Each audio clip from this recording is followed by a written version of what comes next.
Sinon, 2 organisations. Une liste publiée à New York le jeudi 16 juillet, validée 2 jours plus tôt par un comité du Conseil de sécurité. Et sur le terrain, entre le 14 et ce soir, pas un village repris, pas un déplacé rentré chez lui, pas une position perdue par ceux que cette liste désigne. Bonsoir à toutes et à tous. Vous êtes sur Inside News RDC.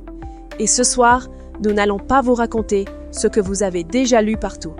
Ce soir, nous allons vous expliquer quelque chose que peu de gens prennent le temps d'expliquer et qui change pourtant la façon dont on regarde cette guerre. Nous saluons nos concitoyens de Kinshasa à Lubumbashi, de Bunia à Matadi et nos compatriotes de la diaspora.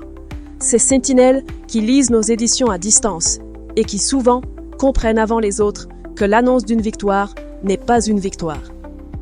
Car c'est bien la tension de cette soirée.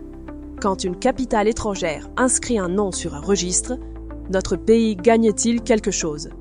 Et si la réponse est plus compliquée qu'un oui ou qu'un non, alors qu'est-ce que nous devons attendre exactement de ces instruments qu'on nous présente comme des armes? Nous allons donc ouvrir le dossier des sanctions internationales et vous montrer ce qu'elles font, ce qu'elles ne font pas et ce qu'elles empêchent parfois. Nous verrons ensuite pourquoi le chef de l'État vient d'ouvrir la porte à un dialogue national dont il doutait ouvertement en mai, ce que vaut un mécanisme de vérification du cessez-le-feu qui vient d'être complété à Goma, si les balais de Kinshasa tiendront après le passage des caméras, et pourquoi 2 millions de dollars peuvent disparaître d'une entreprise publique sans que rien ne l'empêche. Une liste de noms suffit-elle à libérer un territoire? Solange a passé la journée sur cette question. Ce qu'elle a trouvé n'est pas ce que l'on croit. Solange, il y a dans cette actualité un piège que je voudrais qu'on démonte ensemble ce soir. Chaque fois qu'une sanction tombe, une partie de l'opinion célèbre comme si un pas venait d'être franchi. Or, nos concitoyens de Massissi, eux, n'ont vu passer aucun pas. Explique-nous ce qu'est réellement cet instrument, ce qu'il vise et pourquoi le décalage entre l'annonce et le terrain est aussi large. Merci Ilonga, et bonsoir à toutes celles et ceux qui nous suivent ce soir. Commençons par les faits, précis et datés. Le mardi 14 juillet 2026, le comité des sanctions du Conseil de sécurité des Nations Unies, celui qui a été établi par la résolution 1533 de 2004 pour la République démocratique du Congo, a approuvé l'ajout de 6 individus et de 2 entités à sa liste. La décision a été rendue publique le jeudi 16 juillet. Parmi les personnes inscrites figure Corneille Nangaa, désigné dans le document onusien comme le dirigeant de l'Alliance Fleuve Congo, mouvement que les Nations Unies décrivent comme politico-militaire et allié du mouvement du 23 mars. Figure également le colonel John Imani Nzenze, présenté comme responsable du renseignement du M23, 2 commandants des forces, un commandant des forces démocratiques alliées, Mohamed Loumiza, et le chef militaire du groupe Twirwaneho. Les 2 entités inscrites sont l'Alliance Fleuve Congo elle-même et le groupe Twirwaneho. Voilà pour l'acte. Venons-en maintenant à ce que cet acte contient, parce que c'est là que tout se joue et c'est là que l'opinion se trompe. Une sanction du Conseil de sécurité n'est pas un jugement, ce n'est pas une condamnation, ce n'est pas un mandat d'arrêt. C'est une mesure administrative de contrainte, adoptée au titre du chapitre 7 de la Charte des Nations Unies. Et elle comporte ici 3 volets, exactement 3. Le gel des avoirs, l'interdiction de voyager, l'embargo sur les armes. Rien d'autre. Aucune force n'est mandatée pour aller chercher qui que ce soit. Aucun tribunal n'est saisi. Aucune obligation ne pèse sur le terrain congolais. Et là, une question s'impose à qui veut comprendre. Que gèle-t-on exactement chez un homme qui administre une portion du Nord Kivu? Quel voyage interdit-on à quelqu'un qui circule entre des territoires sous contrôle armé et des pays voisins? Quel embargo sur les armes applique-t-on à un mouvement dont les Nations Unies elles-mêmes documentent depuis des années qu'il est ravitaillé par un État? L'instrument frappe un mode de vie que la cible n'a pas. Il vise des comptes bancaires occidentaux, des déplacements aériens réguliers, des importations légales d'équipements. Il est conçu pour peser sur un dirigeant intégré au système financier international. Il ne mord pas sur une économie de guerre alimentée par l'exploitation directe de la terre, et par un soutien logistique frontalier. Et, si vous doutez encore, il existe un fait congolais qui règle le débat à lui seul. Sultani Makenga, chef militaire du M23, a été inscrit sur la liste des sanctions des Nations Unies le 13 novembre 2012, avec gel des avoirs et interdiction de voyager, le jour même où le Trésor américain le sanctionnait de son côté. 14 ans. Pendant ces 14 années, le mouvement qu'il commande militairement a pris Goma, puis Bukavu, et tient aujourd'hui des pans entiers de 2 provinces. Mais le plus instructif n'est pas là. Il est dans ce qui s'est passé 1 an après cette inscription. En novembre 2013, le M23 est militairement défait par l'armée congolaise, appuyée par la brigade d'intervention des Nations Unies. Makenga ne se rend pas à Kinshasa. Il franchit la frontière et se rend à l'armée ougandaise avec l'essentiel de ses combattants, cantonnés dans la zone de Mgainga. Souvenez-vous de la date. Il est sous interdiction de voyager onusienne depuis 12 mois. Un homme frappé d'une interdiction de circuler traverse une frontière internationale et se place entre les mains d'un État membre des Nations Unies. Kampala a alors pris position publiquement. Les combattants du M23 réfugiés sur son sol ne seraient pas remis aux autorités congolaises tant qu'un accord de paix n'aurait pas fixé leur sort, et l'armée ougandaise précisait qu'ils n'étaient pas des prisonniers. Makenga n'a pas été caché dans une forêt. Il a vécu à Kampala, la capitale, sous protection. L'armée ougandaise l'a dit dans ces termes. Il était sous protection pour le mettre à l'abri de forces étrangères, mais il était libre de ses mouvements. La mission des Nations Unies elle-même en prenait acte sans s'en alarmer, indiquant qu'il se trouvait entre les mains des autorités ougandaises et que Kampala disait qu'il était bien chez lui. Et pour que le tableau soit complet, il faut lire la fiche onusienne de cet homme. Elle mentionne, dans la rubrique adresse, qu'il se trouve en Ouganda depuis fin 2014. Les Nations Unies ne cherchaient pas Makenga.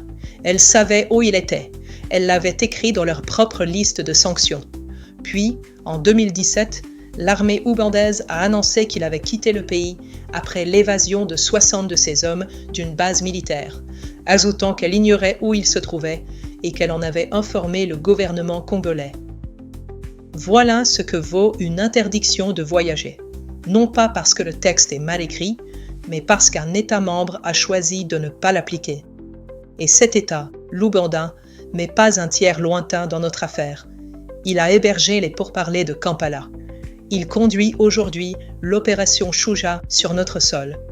Et le nom d'un commandant ougandais des forces démocratiques alliées figure sur la liste publiée jeudi, à côté de celui de Corneille Nangaa. Ce n'est pas une opinion, c'est une chronologie. Mais il y a plus grave, et c'est le point que personne ne dit à nos auditeurs. Les sanctions ne se contentent pas d'être inefficaces. Il est documenté qu'elles ont au moins une fois détruit une négociation en cours. Mars 2025. Les pourparlers de Luanda devaient s'ouvrir le mardi 18. Un ordre de mission avait été établi et signé par Corneille Nangaa, prévoyant une délégation de 5 personnes conduite par Benjamin Bonimpa, secrétaire exécutif du mouvement. L'itinéraire était arrêté avec un passage par l'Ouganda, un vol affrété par l'Angola, un séjour de 4 jours dans la capitale angolaise. Tout était prêt, et à quelques heures de l'ouverture, le mouvement a annulé sa participation. Le motif qu'il a lui-même avancé, l'annonce de nouvelles sanctions européennes venant de frapper plusieurs de ses figures, dont Bertrand Bisimwa, Désiré Roukomera, John Imani Mzenze et Jean Bahati Musanga. Arrêtons-nous sur ce que cela signifie. L'instrument censé affaiblir le rebelle n'a pas affaibli le rebelle. Il a supprimé la table où on aurait pu lui demander des comptes. La sanction est arrivée, la négociation est morte. Et cet effet se prolonge aujourd'hui d'une manière que nos concitoyens doivent mesurer. Dans le cadre du processus de Doha, les autorités congolaises ont annoncé qu'elles n'intégreraient pas dans l'armée ni dans les institutions les rebelles frappés de sanctions internationales. C'est une position qui se comprend et qui se défend moralement. Mais regardons ce qu'elle produit mécaniquement. Plus la liste s'allonge, moins il reste d'interlocuteurs intégrables. Moins il reste d'interlocuteurs intégrables, plus la sortie négociée se réprécie. Kinshasa réclame un instrument qui, en se déployant, referme une des portes de sortie de Kinshasa. Il faut être honnête et le dire clairement, parce que ce serait malhonnête de l'omettre. La sanction produit un effet réel, et cet effet a un nom. Elle qualifie. Elle inscrit dans un registre international avec un numéro de dossier, une date de naissance, des numéros de passeport, une adresse. Elle crée une trace opposable qui pourra servir un jour à une procédure judiciaire. Ce n'est pas rien. C'est même la seule chose qu'elle fasse solidement. Mais qualifier n'est pas contraindre, et une trace n'est pas une reprise de territoire. Une dernière chose avant que je te rende l'antenne, Ilonga, et c'est une information en soi. Depuis la publication de cette liste jeudi, ni Corneille Nangaa, ni l'Alliance Fleuve Congo n'ont publié la moindre réaction, aucun communiqué, aucune déclaration. En mars 2025, des sanctions européennes avaient provoqué en quelques heures l'annulation d'une délégation entière. Cette fois, rien. Ce silence n'est pas un détail de calendrier. Un mouvement qui ne juge plus nécessaire de répondre est un mouvement qui ne se sent plus concerné. Merci Solange. Retenons donc ceci et retenons-le précisément. 3 mesures. Gel, interdiction de voyager, embargo. Un homme sous interdiction de voyager depuis novembre 2012 qui traverse une frontière 1 an plus tard, réside dans une capitale voisine sous protection et dont l'adresse ougandaise figure dans la liste onusienne elle-même. Une négociation détruite à Luanda en mars 2025 par l'annonce de sanctions et depuis, jeudi, un silence complet des intéressés. Mais je ne veux pas qu'on s'arrête là, parce que la question que se pose l'auditeur ce soir n'est pas encore posée. Si les sanctions ne suffisent pas, quelle est la marche au-dessus? Beaucoup y pensent sans le dire. Il faudrait aller le chercher. Une opération de force, une arrestation, une capture. Cette hypothèse mérite d'être examinée sérieusement et pas balayée d'un revers de main, parce qu'elle porte l'espoir de beaucoup de nos concitoyens. Alors, examinons-la. Premier point, et il est décisif. La Cour pénale internationale n'a ni armée, ni police, ni gendarmerie. Aucune. Elle n'a jamais arrêté personne par elle-même, et ne le peut pas. Elle délivre des mandats, et l'exécution de ces mandats dépend entièrement de la volonté des États. Cette dépendance a une illustration congolaise que nous devons rappeler ce soir. Sylvestre Mudakumura, commandant militaire des FDLR, visé par un mandat de la Cour pénale internationale délivré en 2012 pour des crimes commis sur notre sol. Ce mandat n'a jamais été exécuté. L'homme est resté dans nos forêts pendant des années sans qu'aucun État ne vienne le prendre.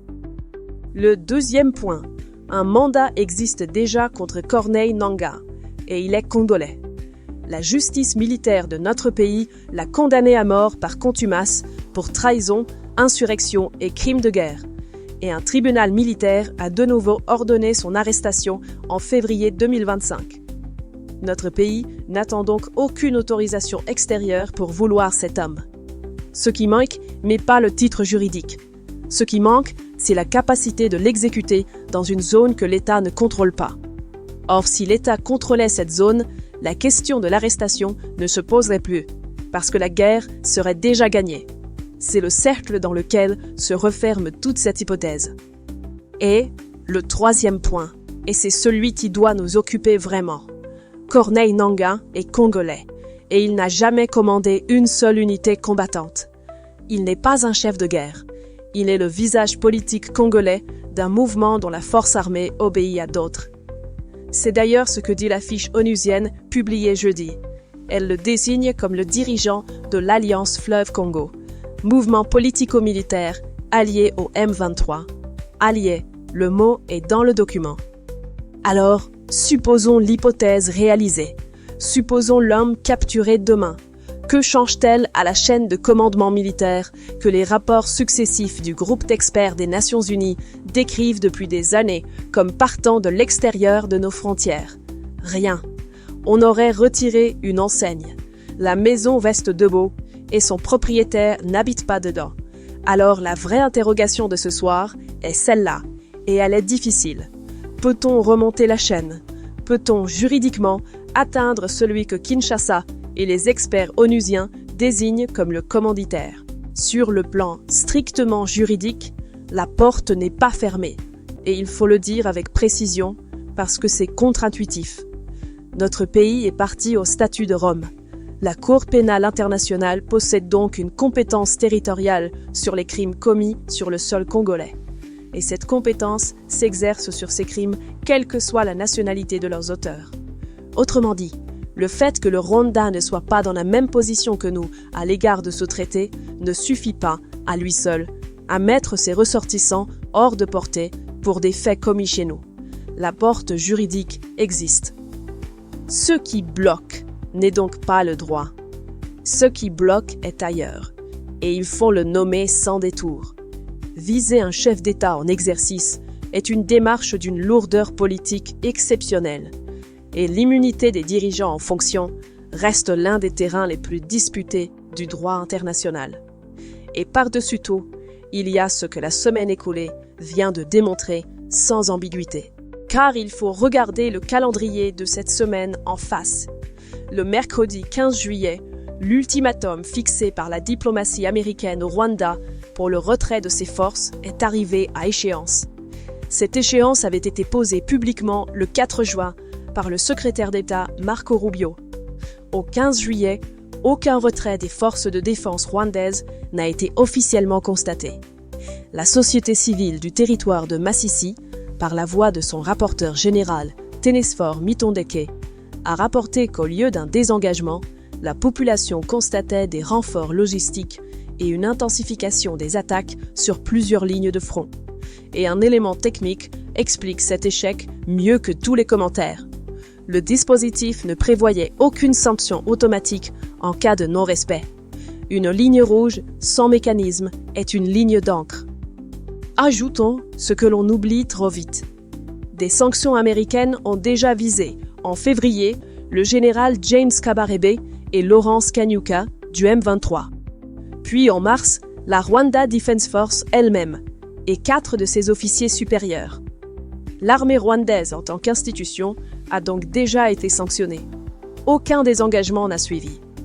Voilà l'équation devant laquelle se trouve notre pays. Une semaine où l'on inscrit 6 noms sur une liste est la même semaine où l'ultimatum de la première puissance mondiale expire dans le vide. Ce n'est pas une coïncidence malheureuse, c'est la démonstration que l'instrument et la volonté ne se trouvent pas au même endroit, que nos concitoyens entendent bien ce que nous disons et ce que nous ne disons pas. Nous ne disons pas que ces sanctions sont inutiles. Elles construisent un dossier, elles nomment, elles datent, elles laissent une trace.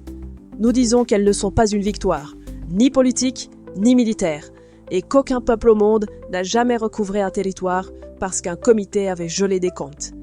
Un État qui attend sa libération d'une liste établie ailleurs a délégué quelque chose qui ne se délègue pas. Restons précisément sur ce point, sur cette question de ce que l'on attend des autres et de ce que l'on décide soi-même. Parce que hier, à Kinshasa, le chef de l'État a pris une décision qui touche exactement à cela. Vendredi 17 juillet, à la Cité de l'Union africaine, à l'issue d'une audience avec les représentants des principales confessions religieuses, Félix Tshisekedi a levé l'option d'engager le pays dans un dialogue national inclusif, apaisé et résolument républicain, selon les termes du communiqué de la présidence. C'est le cardinal Fridolin Ambongo, archevêque de Kinshasa, qui en a fait l'annonce à la sortie, entouré de Monseigneur Donatien Nchole pour la conférence épiscopale, de l'archevêque Egiba Yamapia pour l'église de Réveil, des pasteurs André Bokundoa et Eric Senga pour l'église du Christ au Congo et du cheikh Abdallah Mangala pour la communauté musulmane. Les confessions religieuses ont accepté d'accompagner l'initiative que le cardinal a qualifiée d'apostolat. Selon des sources ecclésiastiques citées par le média congolais Actualité Procédé, une feuille de route doit être publiée prochainement. Maintenant, posons ce que nos auditeurs ont le droit de savoir avant de se réjouir ou de s'inquiéter. Le 6 mai dernier, en conférence de presse dans cette même cité de l'Union africaine, le même chef de l'État tenait un tout autre langage. Il lançait un défi à ceux qui réclamaient ce dialogue. Et je le cite, « Donnez-moi une garantie que si je convoque les compatriotes au forum pour un dialogue intercongolais, cela prendra fin. Donnez-moi une seule garantie. Je me mets à la tâche et je convoque le dialogue. Il ajoutait cette interrogation, qui résonne différemment ce soir. Croyez-vous que parce que quelques Congolais se réuniront ici à Kinshasa ou quelque part, le Rwanda comprendra le message et va retirer ses troupes? Il déclarait alors fonder son espoir sur des alliés puissants comme les États-Unis pour obtenir le départ des troupes rwandaises et jugeait indélicat et irrespectueux d'organiser un dialogue pendant qu'une partie de la population paie le tribut de la guerre. Alors la question se pose sans agressivité mais sans détour. Entre le 6 mai et le 17 juillet, quelle garantie a été apportée? Le Rwanda n'a annoncé aucun retrait. L'ultimatum américain sur lequel reposait cet espoir a expiré mercredi sans effet. La guerre n'a pas cessé et les combats se poursuivent au nord et au sud Kivu. Aucune des conditions que le chef de l'État posait lui-même en mai n'est aujourd'hui remplie. Et pourtant, l'option est levée. Il y a 2 lectures possibles et nous devons les poser toutes les 2 devant nos auditeurs. Le pouvoir a compris que l'attente de la solution extérieure ne produisait rien et se tourne vers la seule ressource qui lui reste en propre, la cohésion de ses propres fils et filles. C'est une lecture qui honore la décision. En seconde lecture, l'échéance américaine ayant échoué, le dialogue devient l'instrument disponible pour occuper un espace politique qui se tendait, à quelques jours d'une démonstration de force annoncée par l'Union sacrée. Un élément permet de trancher, et il n'est pas encore là. Fin janvier, lors de ses vœux au corps diplomatique, le chef de l'État avait déjà accepté le principe d'un dialogue national inclusif, mais en excluant explicitement toute participation des rebelles de l'AFC M23, en exigeant que le cadre soit organisé à Kinshasa par le gouvernement, et sans que ces assises remettent en cause les institutions issues des élections. Ces conditions avaient alors été rejetées par une partie de l'opposition, qui réclame par ailleurs la libération des prisonniers politiques, l'arrêt de poursuites qu'elle estime politiques et le rétablissement des libertés publiques. Or, le communiqué d'hier ne dit rien de ces conditions. Le cardinal Ambongo a indiqué que les modalités se préciseront chemin faisant. Ni la date, ni le format, ni la liste des participants, ni l'ordre du jour, ni les garanties offertes aux différentes parties ne sont connus ce soir. Un dialogue se juge à son périmètre, jamais à son annonce. Ce périmètre, personne ne l'a encore écrit. Et c'est dans cette page blanche que se logera la réponse à la question que tout le pays se pose ce soir. Cette page blanche du dialogue a un équivalent sur le terrain militaire, et il vient d'être rempli cette semaine, du moins sur le papier. Le mécanisme conjoint chargé de surveiller le respect de la trêve entre le gouvernement congolais et l'AFC M23 est désormais au complet. 3 officiers des forces armées de la République démocratique du Congo, 2 lieutenants-colonels et un major sont arrivés lundi à Goma à bord d'un hélicoptère de la mission des Nations Unies pour la stabilisation. Le dispositif réunit désormais 3 officiers des FARDC, 3 officiers de l'AFC M23, 3 experts de la MONUSCO qui apportent également l'appui logistique et 2 représentants par pays membre de la Conférence internationale sur la région des Grands Lacs. L'Union africaine, le Qatar et les États-Unis y siègent comme observateurs. Selon des sources sécuritaires, une première mission de vérification devrait être déployée dès la semaine prochaine dans certaines zones du Nord Kivu et du Sud Kivu. Dans le même temps, les 15 et 16 juillet à Genève, la 5e réunion du mécanisme conjoint de coordination de la sécurité a rassemblé la République démocratique du Congo, le Rwanda, les États-Unis, le Qatar, le Togo au titre de la médiation de l'Union africaine et la Commission de l'Union africaine. Les parties y ont réaffirmé leur engagement à mettre en œuvre rapidement les accords de Washington, en accélérant la neutralisation des FDLR et le désengagement des forces. Elles ont convenu d'étudier d'éventuels mécanismes de vérification et de se réunir à nouveau dans les prochaines semaines. Arrêtons-nous sur une phrase de ce communiqué de Genève. Les parties ont convenu d'étudier d'éventuels mécanismes de vérification. Nous sommes à la 5e réunion de ce mécanisme, 1 an après la signature de l'accord de Washington, et l'on en est à envisager d'examiner d'éventuels dispositifs de contrôle. Chaque mot de cette formule contient une réserve, et il faut mettre ces deux images côte à côte, parce qu'elles se sont produites la même semaine. À Genève, on réaffirme un engagement à désengager les forces.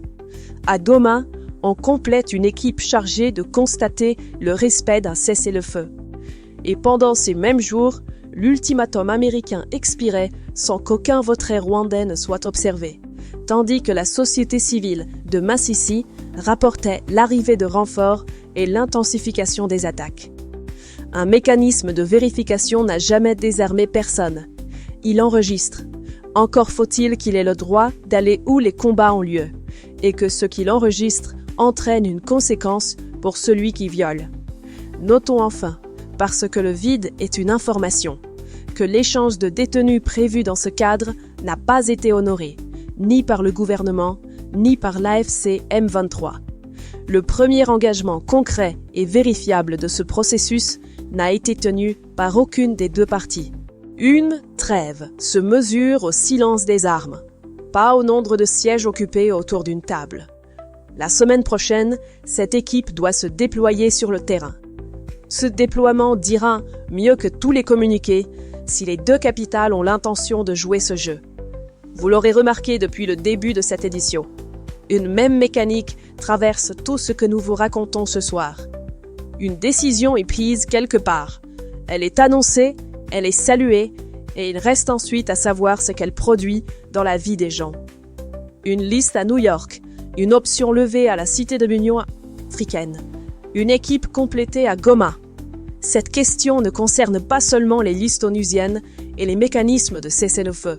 Elle se pose aussi dans nos avenues et dans nos entreprises publiques, là où l'État touche directement le quotidien de nos concitoyens. Yolande a suivi ces deux dossiers pour nous, et elle va vous montrer que la mécanique y est exactement la même. Merci Ilonga, et bonsoir à toutes celles et ceux qui nous suivent. Tu as raison de faire ce lien, et je vais le prendre au mot.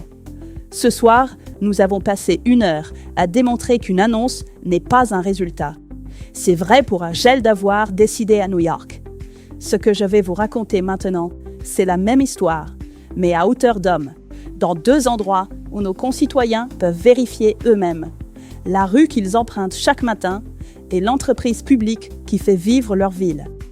Parce que la question de savoir si une décision tient dans la durée ne se pose pas qu'à l'international. Elle se pose ici, à Kinshasa et à Mbuji-Mayi. Et là au moins, nous n'avons besoin de personne pour constater. Commençons par la capitale. Vendredi 17 juillet, le président de la République s'est rendu à Tchangu, dans l'est de Kinshasa, le long du boulevard Lumumba, pour inspecter les travaux d'assainissement conduits par les bâtisseurs du service national. Il s'est déclaré satisfait, saluant des résultats obtenus en un temps record, et a tenu à dire à ces jeunes qu'ils demeurent sous sa responsabilité et que le gouvernement continuera à les accompagner pour améliorer leurs conditions de vie. L'opération, lancée le même jour dans les communes de Matete, Limete, Njili et Massina, comprend le balayage des voies publiques, le curage des caniveaux et l'évacuation des immondices. Le commandant du service national, le lieutenant-général Kazongo Kabwik, avait demandé aux équipes un comportement exemplaire avant la visite. Reconnaissons d'abord ce qui doit l'être. Ces jeunes hommes étaient pour beaucoup désignés hier comme des bandits urbains. Les voir aujourd'hui curer les caniveaux de leur propre ville et voir le chef de l'État se déplacer pour le constater est un fait qui mérite d'être salué. Une nation qui récupère ses enfants perdus fait quelque chose de juste. Nous disions à cette antenne fin mai, au moment de la création de cette task force présidentielle, que la question de fond n'était pas le balai, mais l'institution. Elle revient ce soir entière. Car un dispositif se juge à ce qui reste quand les caméras partent. 3 interrogations demeurent ouvertes. La première concerne ces jeunes eux-mêmes. Que deviennent-ils après le boulevard Lumumba ? Une réinsertion se mesure à un métier, pas à une opération. La deuxième concerne la structure. Une task force placée sous autorité présidentielle directe n'est pas une régie. Elle vit d'une volonté et d'une attention, non d'une ligne budgétaire pérenne et d'un cadre légal permanent. La troisième concerne l'argent.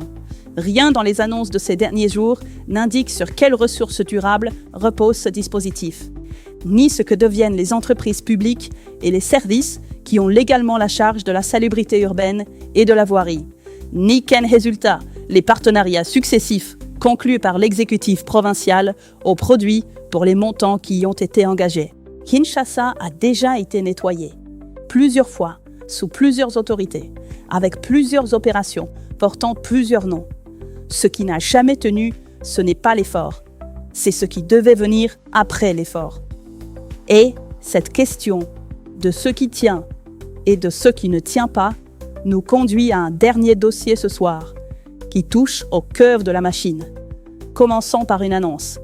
De retour de Rabat, où il a participé du 14 au 18 juillet à un forum sur la gouvernance et la modernisation de l'administration publique, le vice-premier ministre de la fonction publique, Jean-Pierre Liaou, a déclaré que notre pays dispose désormais d'un fichier de référence de l'administration publique, offrant à chaque fonctionnaire une carte biométrique et un espace personnel dématérialisé.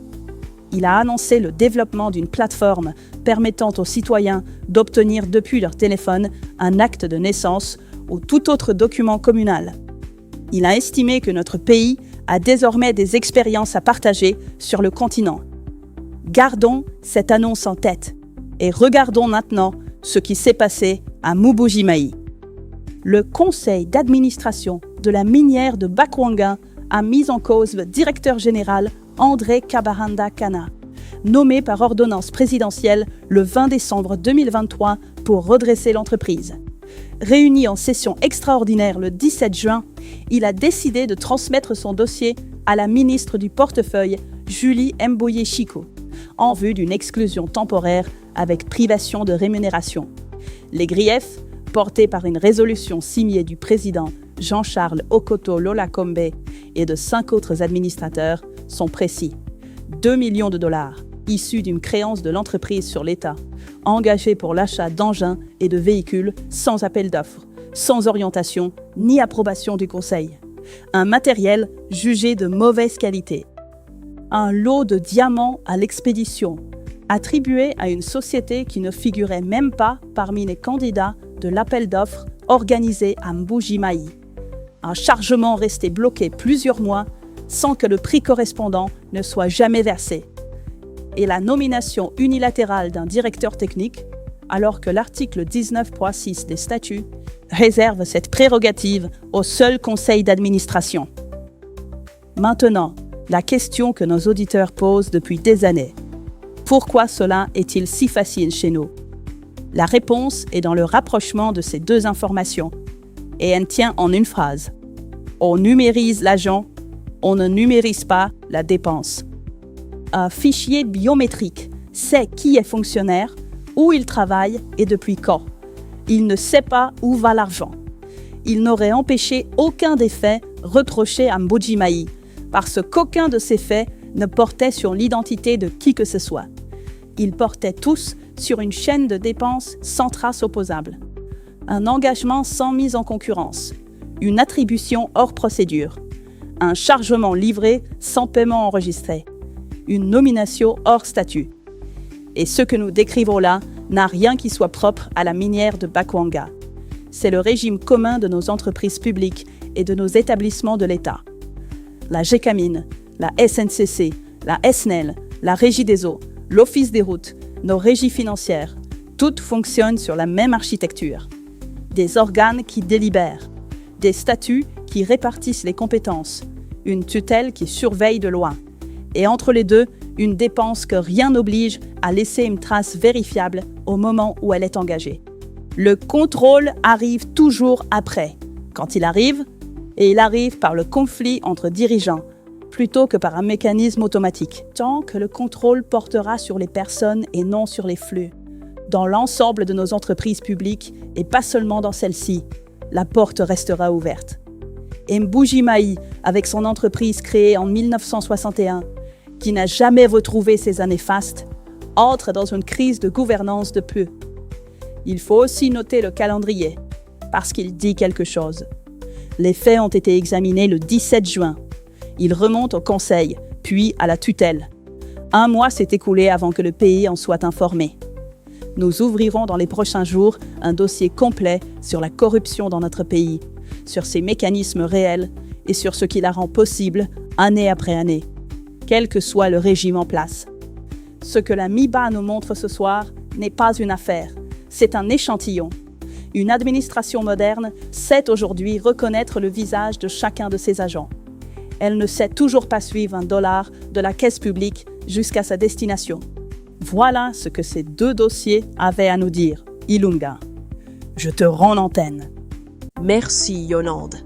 Et gardons cette phrase, parce qu'elle referme l'édition mieux que je ne saurais le faire. Un délai qui passe et un fichier biométrique qui s'installe. Ce sont 2 annonces vraies. Ce qui manque dans les 2 cas, c'est ce qui vient après. Une institution qui dure, une dépense qu'on peut suivre. Exactement ce qui manque à une liste de sanctions. Voilà ce que cette soirée nous laisse. Le mardi 14 juillet, un comité des Nations Unies a inscrit 6 noms et 2 organisations sur une liste, dont Corneille Nangaa et l'Alliance Fleuve Congo, avec 3 mesures, le gel des avoirs, l'interdiction de voyager, l'embargo sur les armes. Nous avons vu ce que ces 3 mesures produisent réellement. Sultani Makenga est inscrit depuis le 13 novembre 2012 et 1 an plus tard, il franchissait la frontière ougandaise pour vivre à Kampala sous protection, à une adresse que la liste onusienne mentionne elle-même. Nous avons vu qu'en mars 2025, à Luanda, l'annonce de sanctions européennes a fait annuler une délégation entière et enterrer des pourparlers avant leur ouverture. Nous avons vu que la Cour pénale internationale ne dispose d'aucune force propre, que le mandat visant Sylvestre Mudakumura est resté lettre morte pendant des années sur notre propre sol, et que la voie juridique vers ceux qui commandent existe pourtant. Puisque notre pays est en partie au statut de Rome, les crimes commis chez nous relèvent de cette Cour, quelle que soit la nationalité de leurs auteurs. Et nous avons vu que le mercredi 15 juillet, l'ultimatum posé le 4 juin par le secrétaire d'État Marco Rubio a expiré sans qu'un seul soldat rwandais ne se retire, dans un dispositif qui ne prévoyait aucune sanction automatique. La pensée de ce soir tient dans ce que cette semaine a mis à nu. Un peuple ne se libère jamais par procuration. Les listes se publient ailleurs, les échéances se fixent ailleurs, les mécanismes se réunissent à Genève et se complètent à Goma. Mais aucun de ces gestes ne franchit la porte d'une maison de Massissi pour dire à une famille qu'elle peut rentrer. Ce qu'un pays délègue à d'autres, d'autres le porteront à leur rythme et selon leur intérêt. Ce qu'il porte lui-même, il le porte au rythme de sa propre urgence. Entre ces 2 rythmes, il y a toute la distance qui sépare une annonce d'une libération. Nous nous retrouvons demain dimanche pour votre édition avec les développements de ce dialogue dont personne ne connaît encore le périmètre. D'ici là, je vous invite à retrouver nos émissions d'analyse sur la chaîne YouTube d'Inside News RDC, où ces dossiers se déplient plus longuement. Que la paix garde notre pays et que Dieu bénisse la République démocratique du Congo. C'était Ilunga pour Inside News RDC. Je vous souhaite une très bonne soirée et une très bonne continuation. N'oubliez jamais, les faits d'abord et toujours.